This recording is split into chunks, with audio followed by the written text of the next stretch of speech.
Reels वाली बहू। प्रज्ञा को रील्स बनाने का बड़ा ही क्रेज है और वो दिन भर रील्स बनाती रहती है। खाते पीते घूमते फिरते घर में कॉलेज में रील्स बनाने के कारण प्रज्ञा पूरे कॉलेज में हाईलाइटेड है। जहां उसके रील्स सभी को पसंद आते हैं, वहीं मनीषा चिंता में डूबी रहती है। एक रोज जब खाते हुए प्रज्ञा रील्स बना रही होती है, तब मनीषा कहती है, 1 मिनट भी चैन नहीं है इस लड़की को।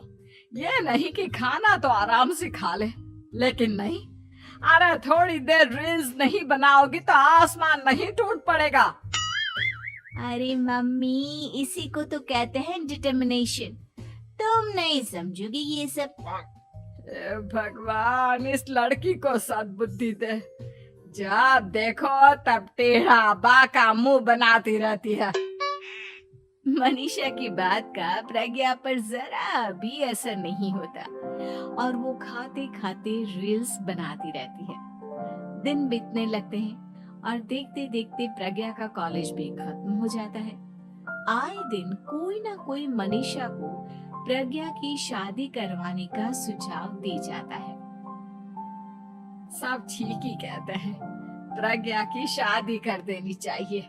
अपने घर के काम काज में व्यस्त हो जाएगी तो खुद ही ये रील्स और नाच गाना बंद हो जाएगा। मनीषा और प्रेम प्रज्ञा के लिए एक अच्छा लड़का ढूंढने लगते हैं और तभी विकी का रिश्ता प्रज्ञा के लिए आता है, जिसने प्रज्ञा को उसकी रील्स देखकर पसंद कर लिया था। अगले दिन विकी अपने माता पिता के साथ प्रज्ञा के घर पहुंच जाता है और प्रज्ञा साड़ी पहने हाथों में चाय की ट्रे लिए उनके सामने आती है। जब विकी को पसंद है तो हमें भी बहू पसंद है। बहन जी, आप बारात की तैयारी कीजिए। एक बार लड़का लड़की अकेले में बात कर ले तो अच्छा रहेगा। हाँ हाँ, क्यों नहीं। मनीषा विकी को प्रज्ञा के कमरे में भेजती है, जहाँ प्रज्ञा पहले से ही रील्स बना रही होती है। तभी विकी कहता है, आ गए आपके साजन जी।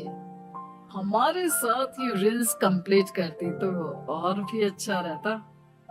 अच्छा जी, अब आ ही गए हैं तो बना ही लेती हूँ आपके साथ। दोनों मिलकर रील्स बनाते हैं। जब भी मीट और तुरंत पोस्ट भी कर देते हैं। फिर विकी कहता है, जब आप साड़ी में चाय लेकर आए तब मुझे लगा कि कहीं मैं गलत घर में तो नहीं आ गया। अब सही है।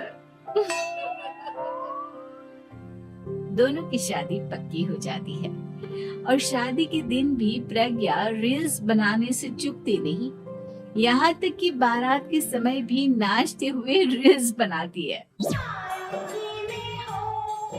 सभी लोग प्रज्ञा की तारीफ के पुल बांध देते हैं और प्रज्ञा नाचती गाती अपने ससुराल चली जाती है।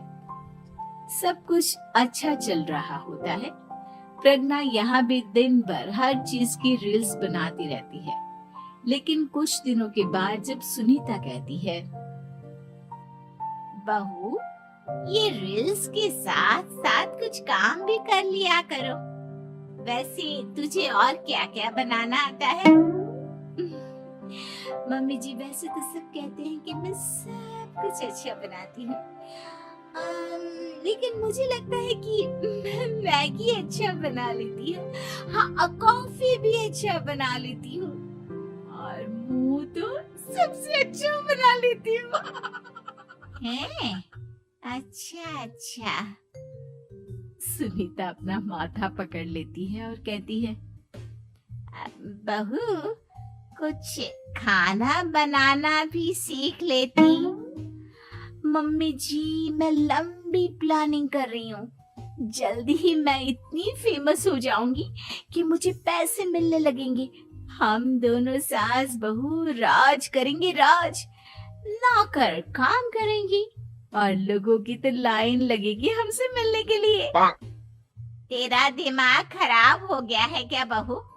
हंसी मजाक तक ठीक है, लेकिन इस तरह घर नहीं चलते। जितना जल्दी हो इस घर के तौर तरीकों को सीख लो।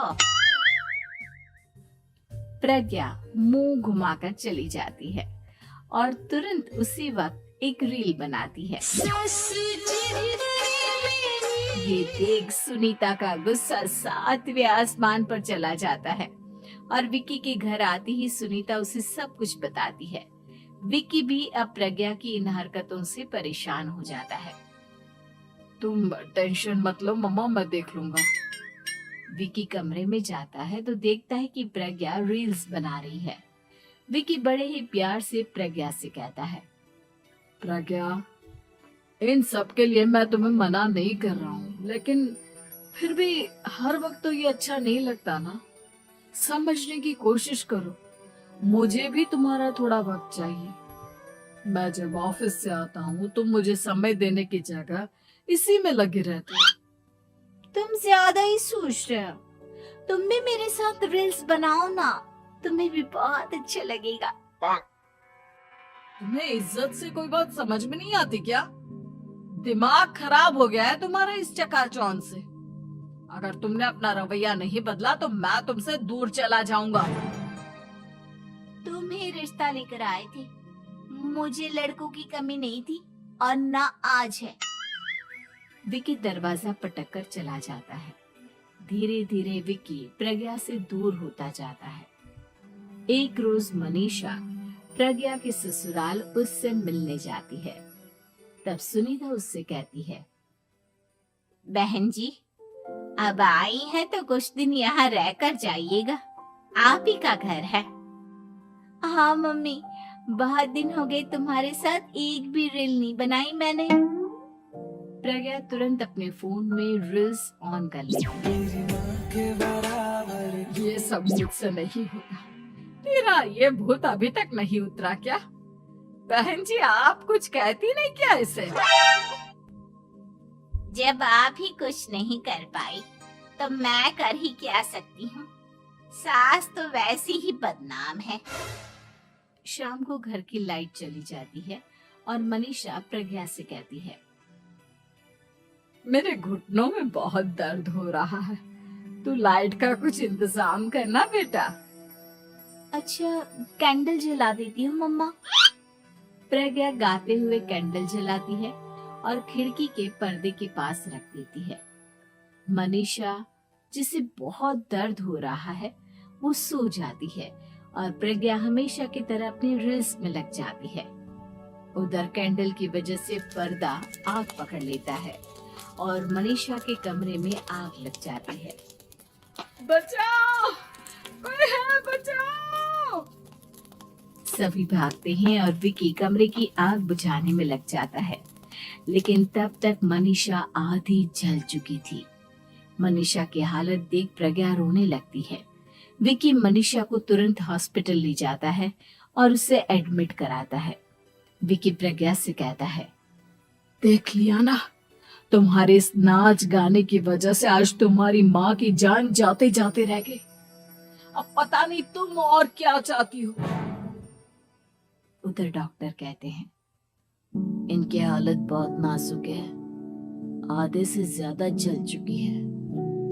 प्रज्ञा रोती हुई मंदिर में जाती है और भगवान के आगे जाकर कहती है, भगवान, मेरी माँ को ठीक कर दो। मैं कसम खाती हूँ, हाथ से ये रील्स बनाना छोड़ दूंगी। बस मुझे मेरी माँ वापस मिल जाए। 2 दिन बीत जाते हैं और मनीषा खतरे से बाहर आ जाती है। पेशेंट अब ठीक है, आप लोग उनसे मिल सकते हो। सब कोई मनीषा से मिलता है और प्रज्ञा सबके सामने अपना फोन तोड़ देती है। मुझे माफ कर दो मम्मा, मैंने तुम लोगों की बातों को नजरअंदाज किया। बेटा, कोई भी चीज जरूरत से ज्यादा खराब है। मैंने तुम्हें रील्स बनाने से कभी मना नहीं किया, लेकिन हर वक्त एक ही चीज तो सही नहीं है।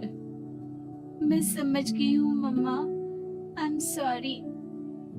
प्रज्ञा उस दिन से रील्स बनाना छोड़ देती है और पूरी तरह से अपने घर में लग जाती है।